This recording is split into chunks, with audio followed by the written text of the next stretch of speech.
Guys, I never finished my TBR. I only finished this amount. I know.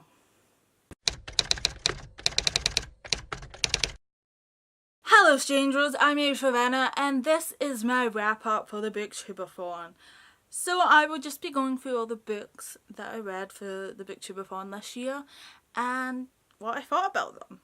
So I managed to complete the Booktubeathon completely. Go me. If you didn't, it's okay. It's about doing your best, and I managed to do my best, which was doubling the amount of books that I've read this year. Issues. So I started the Booktubeathon by finishing Countless by Gregory. So this is a book about a girl with anorexia who gets pregnant. Obviously, trigger warnings for that.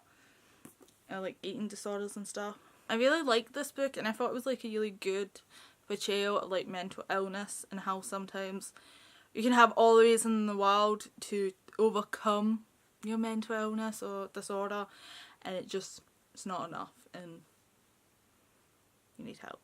Is that slightly spoilerish?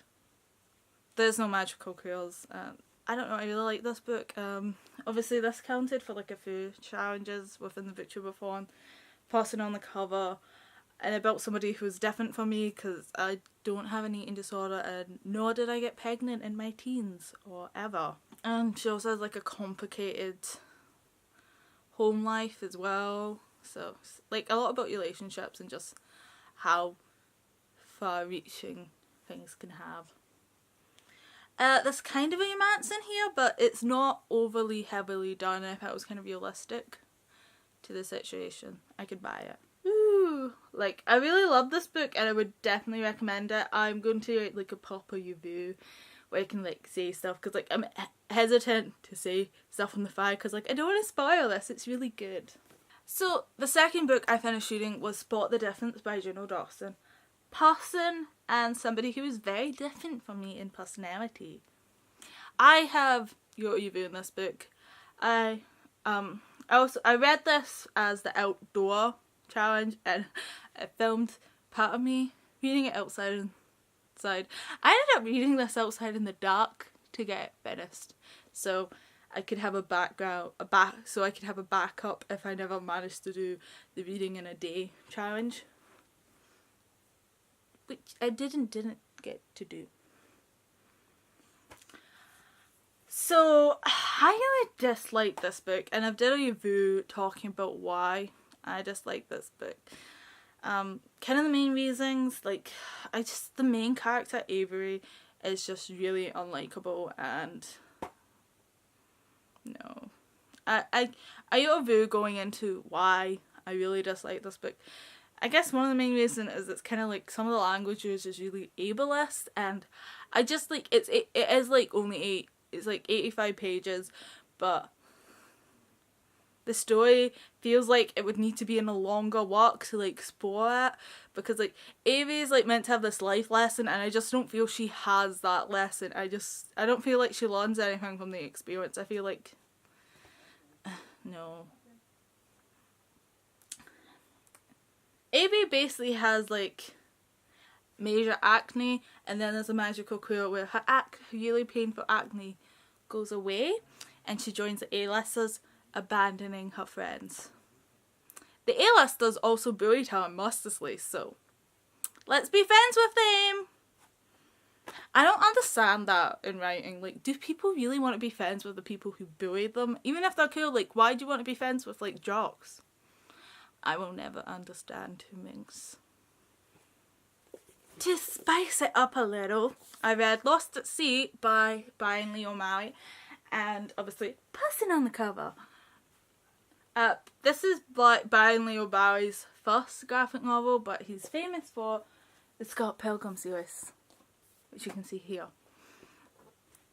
I like this. There's not really much of a plot, but it's like character study. It's okay, I liked it. It's a nice little read to bake up the readathon. And it's like, the drawings, I like the style. It's like half coloured. And then read Hollow City by Ramsom Rigg. This took me a while to get through. It really slowed down my reading pace. Like I didn't finish a few books for a couple of days because this was just It was such a drag to get through this book. It was just, why? Like, a lot of stuff happens in the beginning that's just nothing, and like it just takes forever to get to the actual interesting part. But it was good once we got to the interesting part. I had thought about picking the sequel immediately after this, but because of how long this book took me to get to, I decided not to in case the same thing happened. After that length of time that Hallow City took me, I decided to have another go at graphic novels with seconds. And it's upside down. This is also by Bryan Lee O'Malley, and this was really good. I really liked this. Like 5 out of 5 stars. New favourite. The drawings, well, and I like kind of like the humour of it. I like Bryan Lee O'Malley's humour. It's basically somebody has the ability like to change a mistake they've had and change their mistakes. And basically she abuses it and it goes all horribly wrong. So, great! I like it. I also finished listening to The Twisted Ones by Scott Carfield and Kia Breed-Wrisley. This book was okay. It's a Five Nights at Freddy novel, so to be honest I wasn't really expecting much. I have read the first one and I would say the first one's better than this one, but to be honest this was just like fun, chessy novel. It's written pretty decently, but the plot makes absolute no sense, but let's just go with it. And the characters do just dumb stuff all the time. No reason. It's great. If you watched my reading list video for the Booktubeathon challenges, then you know that I compare this to Point Horrors. And it is kind of like Point Horrors in that it's entertaining, but if you think about the plot too much, your head might explode. It was fun, it was fine. It's not good, but it's fine.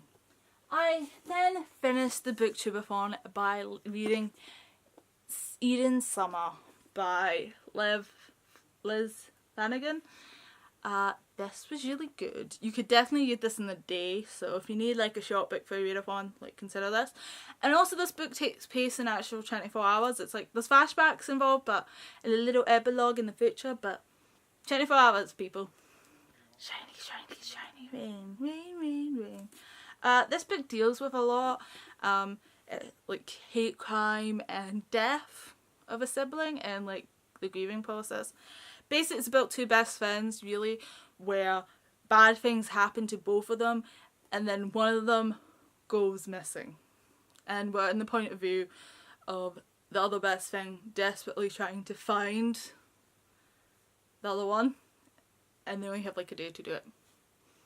And it takes place in this one day because obviously the 24 hours when someone goes missing are like the most vital. I take it was the thinking, so I really liked it and would recommend. Like it deals with a lot of stuff, but it's good. I will do a review on this one as well eventually. Basically, if it's British, it will be reviewed because I do the British Book Challenge. So that's how the Booktubeathon went for me. I managed to do all the challenges. Yay for me. But like I said, it's about putting on good effort to read more than you normally do, and if you read more than you normally do in a week, then you won Booktubeathon. And that's how you win readathons.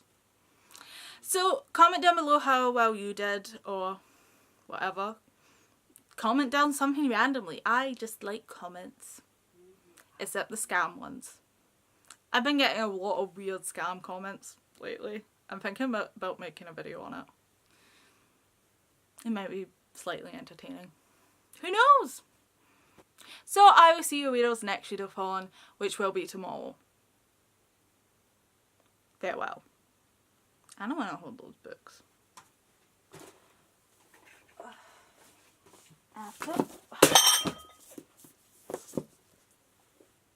You're fine.